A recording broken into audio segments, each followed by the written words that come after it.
Hello there. What is going on, everybody? Today I'm going to be talking about some new First Order ships. What is going on with this? We're going to kind of dive into it because it is an interesting topic. Also, do want to remind you guys there's still a few days left to enter to win the Star Wars Celebration exclusive Hasbro Black Series Darth Maul and Obi-Wan. We've got till the end of the month for that. All you have to do is be a subscriber and leave a comment. It's as simple as that, and it will ship those anywhere worldwide. That being said, let's go ahead and talk about this. So, basically, a few days ago, Marvel Comics kind of previewed a little bit of their Age of Resistance comic line, and that's going to be part of like this whole path to Episode 9. There's a lot of books that are coming out, but they're also doing a lot of comics that are focusing on different sequel trilogy characters, and they're giving them all these variant puzzle piece covers. And this is General Hux's right over here, and a lot of them do have ships behind them, and they're in this format. But Hux's is particularly interesting because, well, we've never seen this ship before. At a glance, this might look like a regular First Order Star Destroyer, but this is very, very different. So let's zoom in a little bit. This is a totally different design. You've got, it kind of reminded me a little bit of a Bellator, and there's a reason for that. But the front is very different. You see, you've got this three-pronged front over here.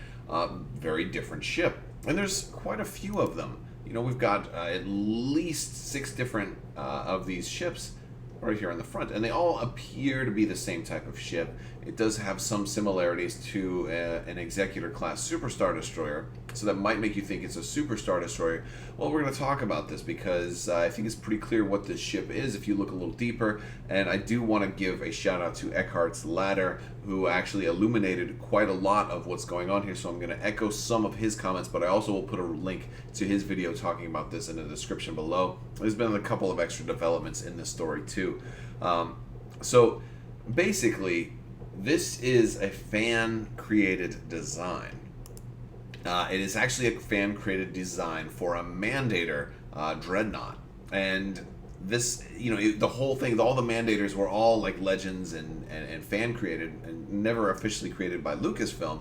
But then the Mandator line was kind of canonized when the Mandator 4 showed up in Episode 8. So there it is. But basically, we get this design, which is actually from Sir Topham Hatt. And here you can see, now this is on 3dwarehouse.com. You can see this, off of on Eckhart's Ladder's Twitter actually, and he's doing a lot of comparisons. And so it's this is a fan created model right here. This is not an actual pre-canonized Lucasfilm model. This was a fan created model, and this ship class itself was actually originally created for Empire at War mods, for the rendering of these type of ships, which is pretty interesting. And if we compare them, the similarities are just incredible. I mean, it's the same ship. It's redrawn over here, so it's not like they were stealing art, but they have, at least in the comics, so for a while there was a history of them actually straight up stealing art, stealing designs. Fractal Sponge has done a lot of models, and a lot of his stuff has been stolen. And I got to give credit to Eckhart's Ladder. He's all over this stuff too, and so he's he knows a lot more about it than I do. But I'm a lover of these ships. I'm a lover of what these ships represent for gaming, for tabletop gaming, and video gaming alike. So I'm excited to see that the First Order is going to be getting ships. I just kind of hope that they at some point, I don't have the comic's not out yet, but I hope they credit the original artist for the design, which would be a very good thing to do.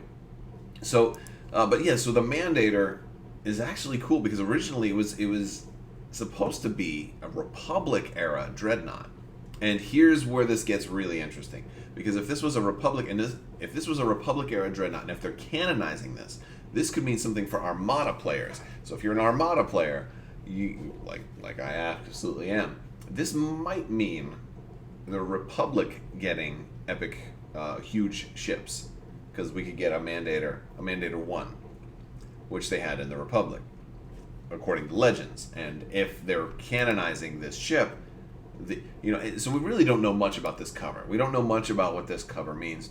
Could the Republic end up, having these in Republic colors? Because if you Google this, if you look at Sir Topham Hatt's models, he's also got them in Republic colors too, as well as just in kind of Imperial gray.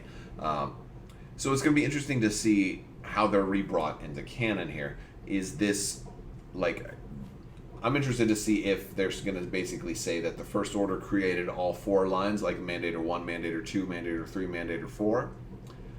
The Bellator, which is a ship that I have 3D printed from Mel's Miniatures, is a it's like the precursor to the Mandator line, which is meant to be kind of like a go-between, sacrificing a little bit of firepower but gaining a whole lot of speed. Really cool ship.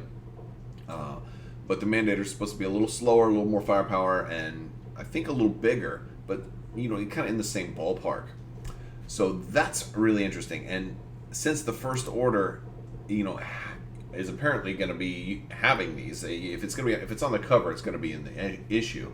Although we don't know if they're really going to be a whole fleet of them, because if these are Dreadnoughts, these are big ships, like not Dreadnought like the Dreadnoughts from the Katana fleet, but like Dreadnought in the sense of it's a massive ship. And like we've seen episode 8 that they have Dreadnoughts already, so the First Order is definitely keen on using Dreadnoughts. And that this was not, and at least in this case, that this was not their only Dreadnought. So is the First Order got a whole line of precursor Dreadnoughts? Maybe with the destruction of the Supremacy, that they're, having to rely on some, well, not destruction. I guess the Supremacy is probably still flyable, but in a crippled kind of capacity. But basically, with the damage to the Supremacy and loss of their Mandator 4 Dreadnought, are they going to have to rely on their backup Dreadnoughts? Maybe that's what's going on here. Or is this more of a prequel to Episode 7, and they're going back in time a little bit, where Hux is like, we're getting ready to build a new type of Dreadnought, but let's look at some of the old ones. Who knows? Actually, it would be like, we are getting ready to... Something like that. It would be a little bit... He wouldn't be like, yeah, but he'd be like, well, yeah. That's... Never mind. Forget the voices. I've been doing this lately, and I can't stop, because it's just like a voice thing. It's just I want to do... I started a Star Wars RPG the other day, so I'm like talking in character. Hello, what can I... We must follow the Force, and I will use Terras Kasi on you. And, it's not, things like that. Craziness. So anyway, I've got the voices going crazy right now. Basically, bottom line is, looks like the First Order is going to be getting a Mandator, and unless, of course, they decide to change the name when they put it back into canon. First Order is getting a Mandator 1, or multiple Mandator 1s, and it'll be interesting to see if this is kind of like a holdover, like if these are something of a First Order design, or if they're going to stick with like the old kind of Legends theory that this was something that the Republic may have had available to them. Or, if it was a Republic. I believe this actually, the Mandators were pre-Clone Wars for the Republic. So they were like older ships that they had limited armament and stuff because of some of the accords that were going on. And I'm not super well versed on all of the rules and stuff for Legends and what the rules were for, how many turbo lasers a ship could have, etc. But it was, it was a pre-Clone Wars ship. So is Hux going to stumble across a stockpile of really old ships that are still big, that still have plenty of value, especially to set up some kind of blockade? Or is this like a new take on them, and maybe they're designed to look classic, but they're new? So that's going to be pretty interesting. Again, I definitely this will be like a must-read to check out the Hux comic for the Age of Resistance comic line. Make sure you check it out. I'd love to hear what you guys think in the description below. Do you think there's going to actually be a whole fleet of these, or do you think he's just going to have one and they just drew it a whole bunch of times? Because in some of the other covers they have like lots, like Tarkin's got one and they have a whole bunch of Star Destroyers behind him.